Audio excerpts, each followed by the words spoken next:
Praise the lord. ప్రభు పేరిట మరొక దినంలోకి మీకందరికీ వందనాలు. ఈ దినం ప్రభు మన కొరకు ఏర్పాటు చేసుకున్న వాక్య భాగము యోహాను సువార్త 18వ అధ్యాయము 1-14 వచనాలు.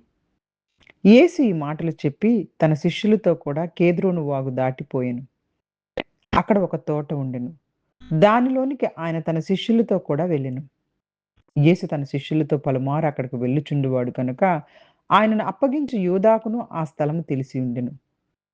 కావున యూదా సైనికులను, ప్రధాన యాజకులు, పరిసయ్యులు పంపిన బంట్రోతులను వెంటపెట్టుకొని దివిటీలతోనూ, దీపములతోనూ, ఆయుధములతోనూ అక్కడకు వచ్చెను.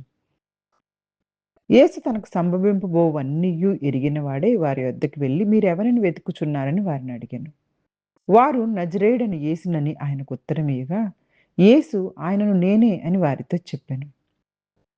ఆయనను అప్పగించిన యూదాయు వారి యొద్ద నిలుచుండెను. ఆయన నేనే ఆయననని వారితో చెప్పగా వారు వెనుకకు తగ్గి నేల మీద పడిరి. మరలా ఆయన మీరు ఎవరిని వెతుకుచున్నారని వారిని అడిగెను. అందుకు వారు నజరేయుడని యేసునని చెప్పగా యేసు వారితో నేనే ఆయనని మీతో చెప్పితిని గనక మీరు నన్ను వెతుకుచున్న యెడల వీరిని పోనీయుడని చెప్పెను. నీవు నాకు అనుగ్రహించిన వారిలో ఒకనైనను నేను పోగొట్టుకొనలేదని ఆయన చెప్పిన మాట నెరవేరినట్లు ఇలాగు చేసెను. సీయోను పేతురునొద్ద కత్తి ఉండినందున అతడు దానిని దూచి ప్రధాన యాజకుని దాసుని కొట్టి అతని కుడి చెవి తెగ నరికెను. ఆ దాసుని పేరు మల్కు. యేసు కత్తి వరలో ఉంచుము.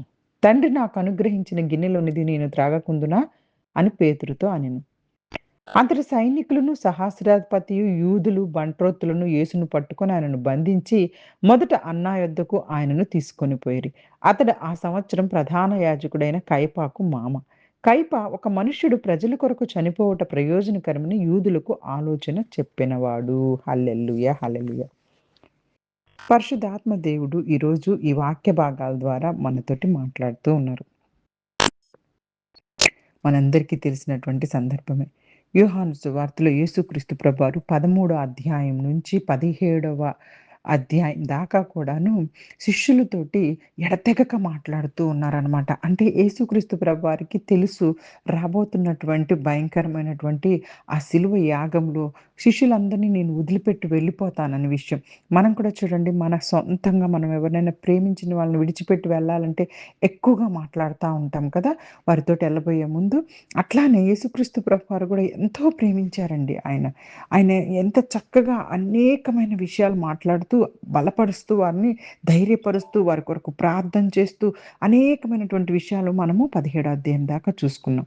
ఇక 18 అధ్యాయము స్టార్టింగ్‌కొచ్చేసేటప్పటికే ఇదిగో యేసుక్రీస్తు ప్రభువారు ఈ మాటలన్నీ చెప్పి శిష్యులతో కూడా కేద్రోను వాగు దాటి వెళ్లారు. అక్కడ ఒక తోట ఉంది. ఆ తోటలోకి వెళ్లారు. ఆ స్థలం యేసుక్రీస్తు ప్రభువారికి బాగా పరిచయం. ఎందుకంటే చాలా సార్లు శిష్యులతోటి యేసుక్రీస్తు ప్రభువారు ఆ తోటలోకెళ్ళి కూర్చున్నారు. కాబట్టి చాలా చాలా తరచుగా అక్కడికి వెళ్తూ ఉండేవాళ్ళు కాబట్టి అక్కడికే వెళ్లారనమాట. ఆ ప్రదేశం యేసుక్రీస్తు ప్రభువారిని అంటే అప్పగింపబోతున్న యూదాకు కూడా తెలుసు.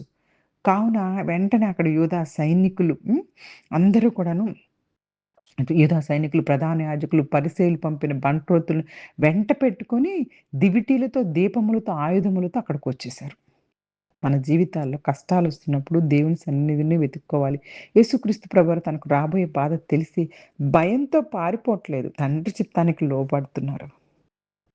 ఇక్కడ యూదా ప్రజలు, సైనికులు, పరిచారకులు, బంట్రోతులు యేసుక్రీస్తు ప్రభువారిని పట్టుకోవడానికొచ్చేసారు.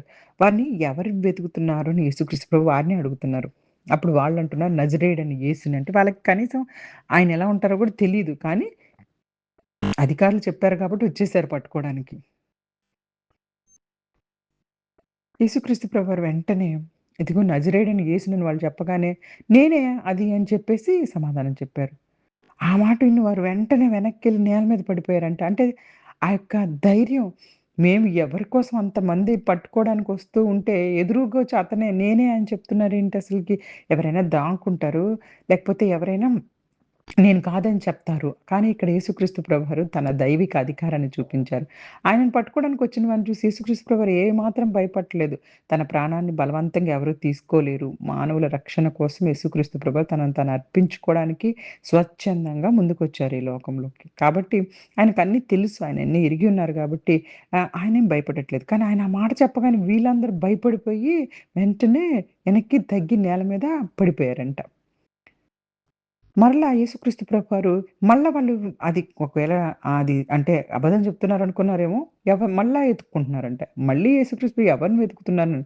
అప్పుడు యేసుక్రీస్తు ప్రభువారిని వాళ్ళు మళ్ళీ ఇదిగో నజరేయుడైన యేసుని వెతుకుతున్నామని చెప్పగానే, యేసుక్రీస్తు ప్రభువారు తన శిష్యుల్ని పట్టుకుంటున్నారు వాళ్ళు. అందుకని వాళ్ళని విడిచిపెట్టమని చెప్పేసేసి, ఇదిగో అది నేనే అని మరలా చెప్తూ ఉన్నారు. నేనే మీకు చెప్తూ ఉంటే నన్ను పట్టుకోకుండా శిష్యుల్ని పట్టుకొని బాధ పెడుతున్నారెందుకు? వారిని వదిలిపెట్టండి అని యేసుక్రీస్తు ప్రభువారు చెప్తున్నారు. మనల్ని కూడా ప్రేమతో కాపాడే మంచి కాపరి. ఆయన శిష్యులందరినీ ఆయన ఎంతో ప్రేమతో కాపాడారు. మన బలహీనతలు ఆయనకి తెలుసు. మనల్ని విడిచిపెట్టరు. బలహీనతలప్పుడు రక్షిస్తారు. సీమోను పేతురు గారు వెంటనే అక్కడ పట్టుకున్నారు యేసుక్రీస్తు ప్రభువుని. ఒక ఖడ్గాని తీసుకొని ప్రధాన యాజకుడికి ఎవరైతే ఒక ప్రధాన యాజకుడు ఆ దినంలో పనిచేస్తున్నారో అతని దాసుడైన ముల్కు అనే అతను ఉన్నాడనమాట. అతని చెవిని టపామని కొట్టేశాడు. కానీ యేసుక్రీస్తు ప్రభువు పేతురుని ఆపి, తండ్రి నాకిచ్చిన పాత్రలోది నేను త్రాగకుందునా? అంటే నాకిచ్చిన గిన్నెలోది నేను త్రాగకుండునా? పేతురు గారేమో తన సొంత శక్తితో యేసుక్రీస్తు ప్రభువుని రక్షించాలనుకుంటున్నాడు. అప్పుడు యేసుక్రీస్తు ప్రభువారు తన సిలువ బాధను తప్పించుకోవాలని అనుకోవట్లేదు. మానవుల పాపాల విమోచన కోసమే తండ్రి చిత్తమైతేనే అది నెరవేర్చడానికే ఆయన వచ్చారు. ఆయన సిద్ధపడి ఉన్నారు. సైనికులు యేసుక్రీస్తు ప్రభువుని పట్టుకొని మొదట అన్న దగ్గరికి తీసుకెళ్లారంట. అన్న, కయపాకు మామ అది ఆ యొక్క సమయాల్లో. అందుకే మొదట అన్న దగ్గరికి తీసుకెళ్లారు. ఆ సంవత్సరంలో ప్రధాన యాజకుడు కయప అసల. తీసుకెళ్లాల్సింది కయప దగ్గరికి. కానీ అన్న కయపాకే మామ. కాబట్టి కయప అన్నీ మామకి చెప్పి చేస్తూ ఉన్నాడనమాట. కాబట్టి వెంటనే అన్న దగ్గరికి తీసుకెళ్లారు. కయప ఎవరంటే ప్రజల కోసం ఒక మనిషి చనిపోవడం మంచిదే అని చెప్పేసి ముందే చెప్పాడు. ఈ కయప ప్రధాన యాజకుడు కాబట్టి వారికి రాసినటువంటి లేఖనాల ప్రకారం. అది యేసుక్రీస్తు ప్రభువారి మరణం గురించి, దేవుని రక్షణ ప్రణాళికను గురించి కయప తన మాటలు ఆధ్యాత్మిక అర్థాన్ని గ్రహించకపోయినా గానీ, ఆ యొక్క లేఖనాల ప్రకారం చెప్పేస్తున్నారు. యేసుక్రీస్తు ప్రభువారు అనేకుల రక్షణ కోసం ప్రాణాన్ని అర్పించబోతున్నారు అనేసేసి. కాబట్టి ఈ యొక్క అధ్యాయంలో యేసుక్రీస్తు ప్రభువారు తన బాధను తెలుసు ముందు అనుభవించవలసినటువంటి భయంకరమైనటువంటి పరిస్థితి తెలిసి కూడా స్వచ్ఛందంగా ముందుకొచ్చేసారు. ఎందుకంటే ఆయన మనందరి కొరకు కూడాను ప్రాణాన్ని అర్పించడానికి లోకానికి వచ్చారు కాబట్టి. యేసుక్రీస్తు ప్రభువారు తన శిష్యుల్ని ప్రేమించి వారిని హింసించకండి, వారిని వదిలిపెట్టేసేయండి. అది నేనే, నన్ను పట్టుకోండి అని చక్కగా ముందుకొస్తూ ఉన్నారు. యేసుక్రీస్తు ప్రభువారి శిలువ మరణం ఓటమి కాదు. మన రక్షణ కోసం దేవుని ప్రణాళికలో ఒక భాగం. కాబట్టి యేసుక్రీస్తు ప్రభువారిని పట్టుకున్నప్పుడు ఆయనలో భయము లేతే బలహీనత అవేమీ లేవు. రాబోయే సిలువను స్వీకరిస్తూ తండ్రి చిత్తాన్ని సంపూర్ణంగా లోబడుతూ మన రక్షణ కోసం తనను తాను అర్పించుకున్న ప్రేమగల రక్షకుడు మన యేసయ్య. అలాంటి రక్షకుడైన యేసయ్య దగ్గరకు మనందరము కూడా వచ్చేయాలని కోరుకుంటూ చిన్ని వాక్యాన్ని దేవుడు ఆశీర్వదించి దీవించును గాక. Amen. God bless you all. God bless you all.